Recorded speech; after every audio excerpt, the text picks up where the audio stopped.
जो अगला और आखिरी चेहरा मुझे लगता है होगा जेडीयू की तरफ से, उसकी तरफ अब हम लोग बढ़ने वाले हैं, क्योंकि नाम अनाउंस होने वाला है अब शीला कुमारी का।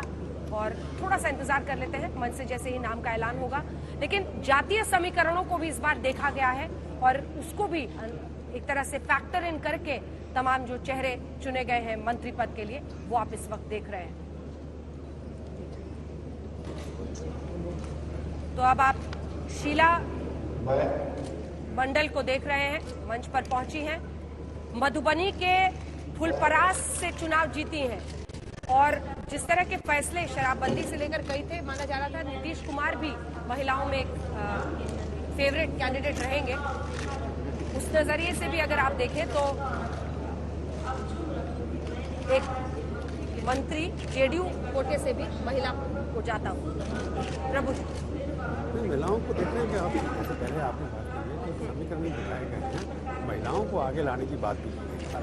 एक तरफ डिप्टी चीफ से महिला को बना रहे हैं, दूसरा जेडीयू ने अपनी तरफ से भी महिलाओं को चुना है।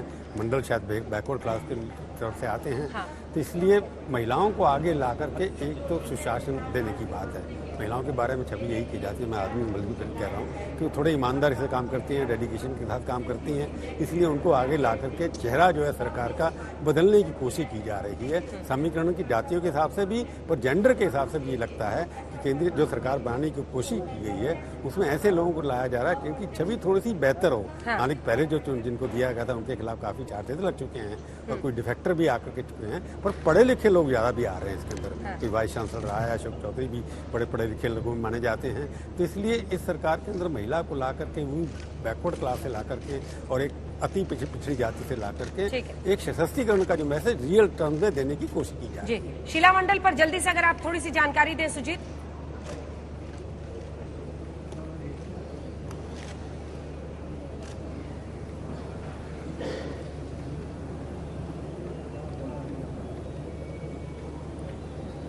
तो मधुबनी से वो इस बार विधायक चुनी गई हैं और उनके लिए एक बड़ा मौका। जेडीयू के जो सभी 5 नाम थे वो आपने देख लिया, अब वो शपथ ले चुके हैं और शीला मंडल का भी शामिल करना, यानी आप समझ सकते हैं जिस तरह से न सिर्फ जातीय समीकरणों को बल्कि एक महिला को भी शामिल करके एक संदेश देने की कोशिश है। और बीजेपी की तरफ से तो उप मुख्यमंत्री पद ही रेणु देवी को दिया जाना एक बड़ा संकेत माना जा रहा है।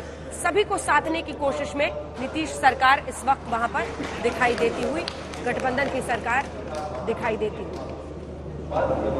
अब बीजेपी के जो तमाम मंत्री हैं उनकी शुरुआत हो रही है। संतोष सुमन को अब शपथ लेने के लिए बुलाया गया है।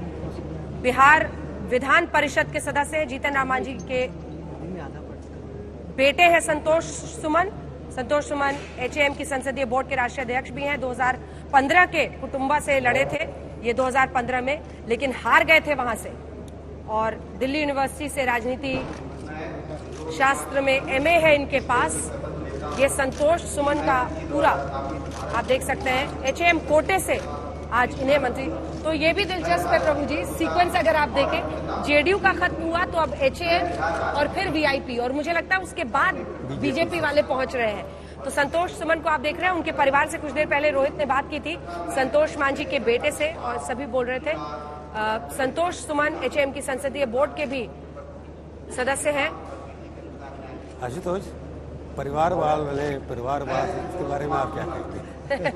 जीतन राम मांझी ने कहा कि मैं मुख्यमंत्री रह चुका हूँ, मुझे मंत्री नहीं बनना। मतलब जो एक नारा चला था परिवारवादी पार्टी है या बेटे को जो है मंत्री पद का स्वास्थ्य इसमें कितने परिवार वाले? बोलिए आशुतोष जी। मेरा मानना है कि मोदी जी के अलावा उनका परिवारवाद नहीं, बाकी पार्टी के अंदर बहुत बड़े बड़े नेताओं का परिवारवाद है और राजनीति से लेकर क्रिकेट तक परिवारवाद है। तो वो तो चिराग पासवान को भी जब एनडीए का हिस्सा थे तो कहा जाता था एलजेपी में देखिए विरासत वाली राजनीति है। तो गठबंधन के साथियों को शामिल करने में प्रभु जी कोई परहेज नहीं है इन्हें। हालांकि अपने भी कई नेता ऐसे हैं अब जिनके बेटे सांसद विधायक सब कुछ बन के सक्रिय भूमिका में आ रहे हैं, और आशुतोष जी ने कर ही दिया अपनी तरफ से जो कहना था। राजनीति से क्रिकेट तक है।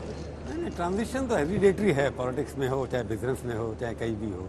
तो इंडिया की सोशियोलॉजी है, ये अमेरिका में भी कई बने आप बेटे प्रेसिडेंट बन गए, 3-4 प्रेसिडेंट है जिनके बेटे प्रेसिडेंट बन गए। बट आप हिंदुस्तान सबसे बड़ी डेमोक्रेसी में अगर हो सकता है। जितनी रीजनल पार्टीज हैं, सारी चाहे वो परिवारवाद, समाजवाद से निकले हों चाहे किसी दूसरे आंदोलन से निकले हों, प्रकाश सिंह बादल के बाद सुखबीर बादल ही बनेंगे, फारूक अब्दुल्ला के बाद उमर अब्दुल्ला ही बनेंगे और लालू यादव के बाद तेजस्वी यादव ही बनेंगे। लेकिन नीतीश कुमार के बाद शायद उनके बेटे ना बने। ये भी एक मिसाल है जिसका दोनों तरफ से कोट करना जरूरी है। दिलचस्प बात यह भी है कि आशुतोष जी ने सारी रीजनल पार्टीज गिनाई, लेकिन परिवारवाद का सबसे ज्यादा झगड़ा नेशनल पार्टी को लेकर है देश में। हाँ, उससे परहेज कर लिया क्या आशुतोष जी आपने? परहेज वो तो सर्वविदित है, उसके बारे में इसका मतलब ये थोड़ी है कि उसका मेंशन नहीं आएगा। बिल्कुल मेंशन होना आज के दिन तो सबसे ज्यादा चर्चा इस बात पर होनी चाहिए कि लोकतंत्र में क्या जो विपक्षी पार्टियां हैं वही लोकतंत्र को सबसे ज्यादा कमजोर कर रही हैं, क्योंकि वो परिवारवाद की राजनीति के सामने परिवारों की जागीर बन गई है राष्ट्रीय पार्टियां।